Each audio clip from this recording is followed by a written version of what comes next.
আমাকে মলার বাগারে কুড়িয়ে পেয়েছিল। আমি আসলে জানি না আমার বাবা মাকে, হয়তো কারো অনাকাঙ্ক্ষিত সন্তান ছিলাম যারা চায়নি আমি তাদের জীবনে থাকি। আমি হওয়ার পরই আমাকে একটা মহলার বাগারে টুকরিতে করে ফেলে রেখে গেছে সিকান্দার খান আর সালেহা বেগম। ওনারা আমার আসল বাবা মা না।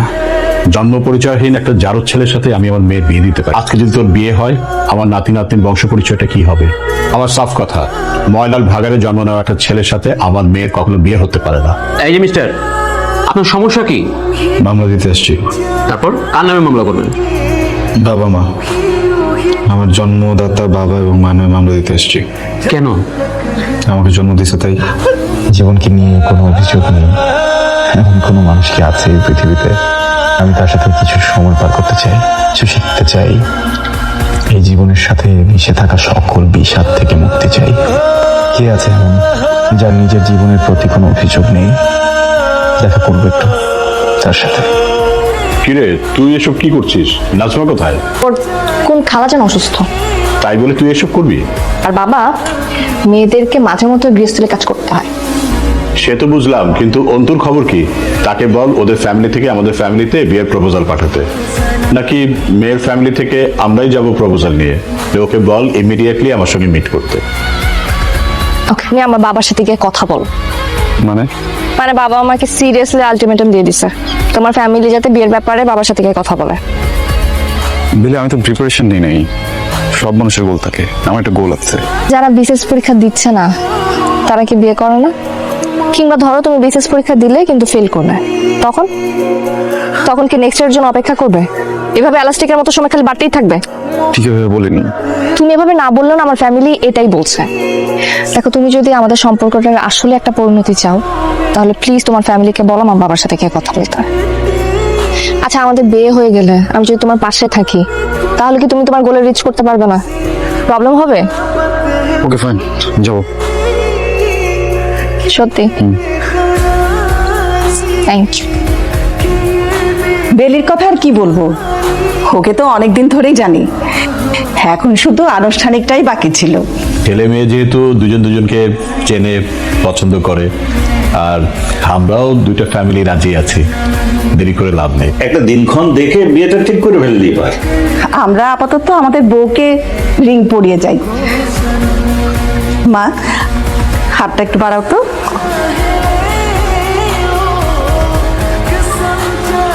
আলহামদুলিল্লাহ। 30 মিনিট লেট। আচ্ছা, তুমি কি বিয়ের পর আমার জন্য বেলি ফুল নিয়ে আসবা প্রত্যেকদিন? প্রেমিকারাই কি শুধু অপেক্ষা করে? বউরা তার হাজবেন্ডের জন্য অপেক্ষা করে না? বিয়ের পরও প্রত্যেকদিন আমার 30 টাকা করে খরচ হবে? আমার জন্য বেলি ফুল আনতে তোমার অনেক টাকা খরচ হয়ে যায় না? হ্যাঁ, আমি কি ভাবতেছি জানো? আমি ভাবতেছি যে কেন্দ্রীয় ব্যাংক থেকে একটা লোন নিয়ে নেই ফুল কেনার ব্যাপার। কি বলো? জামানত কি দিবা? জিকে তুমি আমার সম্পত্তি, আমার সম্পত্তিকে তুমি জামানত দাও কোন সাহসে? আচ্ছা, মানে আমি তোমার সম্পদ আর তুমি আমার, তাহলে তোমাকে জামানত দেবো। শয়তান! এই চোখটা একটা সই করে দাও। এ কি, এটা তো আমার চেক। 5 লাখ টাকা! এত টাকা দিয়ে তুমি কি করবে? তোর টাকা দিয়ে আমি কি করব তা কি তোমাকে এখন বলতে হবে?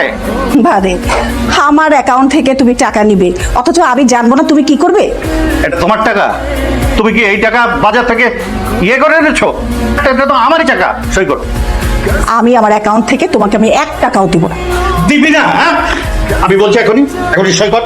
তোমার ব্যবহারের সাথে সাথে তোমার ভাষাও যাচ্ছে তাই হয়ে যাচ্ছে। আমার ভাষা কি হচ্ছে না হচ্ছে সেটা দেখতে হবে না। আমার টাকা আমার টাকা দরকার। এভাবে ঝগড়া করবো না সবসময়।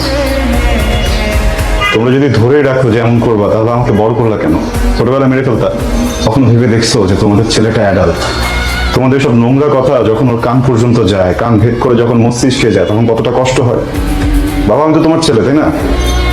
বেলি, আমার জীবনের অনেক বড় একটা সত্য তোমাকে বলা দরকার। তুমি যাদেরকে আমার বাবা মা হিসেবে চেনো, ওনারা আমার আসল বাবা মা না। সিকান্দার খান আর সালেহা বেগম, ওনারা আমার আসল বাবা মা না।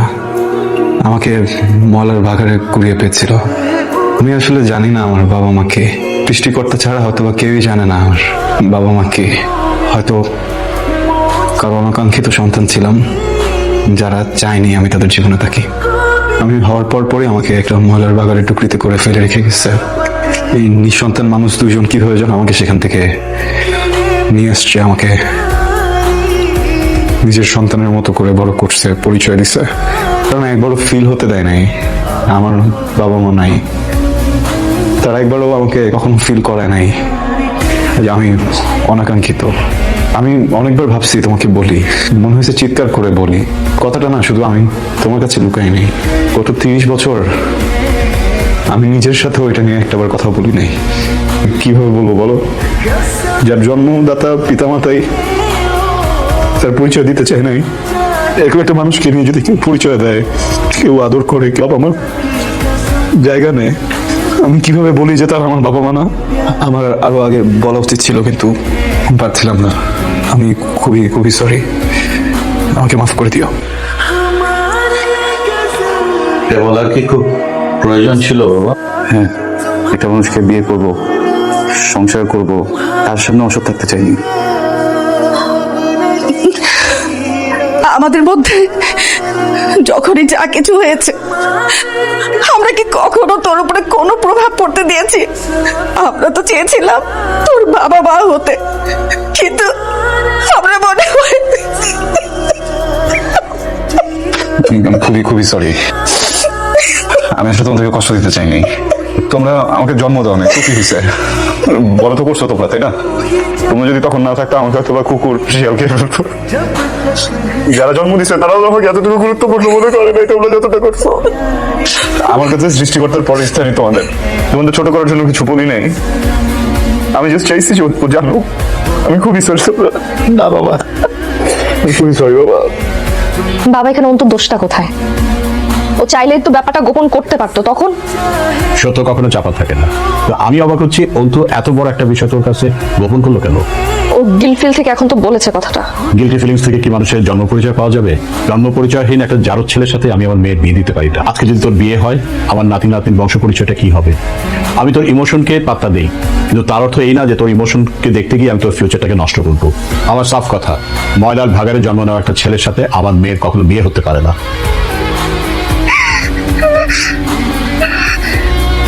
আমাকে চেনো? আমি এক গুচ্ছ বাগান বিলাস ফুলের মধ্যে এক পাশে মৃত বর্ণহীন আঁকড়ে থাকা পাপড়ি, যাকে সবাই ফুল ভাবে, কিন্তু আদত আমি ফুল না। আমার কোনো রং নাই, কোনো বর্ণ নাই, গন্ধ নাই। যে কোনো সময় একটু বাতাস আসলে আমি উড়ে যাব। এমনটা কেন করলে? আমি কিছুই করিনি, নিয়তি তার সর্বোচ্চ নির্মমতা দেখালো, জীবনটাকে বিষাদ বানায় ফেললো। এখন আমি কি করব? তুমি অন্য কারোর সঙ্গে বেঁধো ঘর। মানুষের জীবনে না অনেক ধরনের ক্রাইসিস থাকে। কারো টাকা থাকে না, কারো বাড়ি থাকে না, কারো গাড়ি থাকে না, কিন্তু দিন শেষে না সবার একটা পরিচয় থাকে। সবাই নিজের নিজ পরিচয় নিয়ে মরতে পারে। আমার তো সেই পরিচয়টাই নাই, পরিচয়হীন। তুমি তোমার বাবার কথা শোনো। অন্ত চলো বিয়ে করে ফেলি। বেলি, তোমার সাথে আমার সম্পর্ক খুব অল্প দিনের। তোমার বাবা আমার সাথে অনেক দিনের, যারা তোমাকে জন্ম দিয়েছে। এই অল্প দিনের সম্পর্কের জন্য এতদিনের বন্ধন নষ্ট করো না। আমি তো পরিবারহীন একটা ছেলে। আমি যদি এসব কথা বলি মেনে নেওয়া যায়, তোমার মতো একটা মেয়ের মুখে এসব কথা মানে না।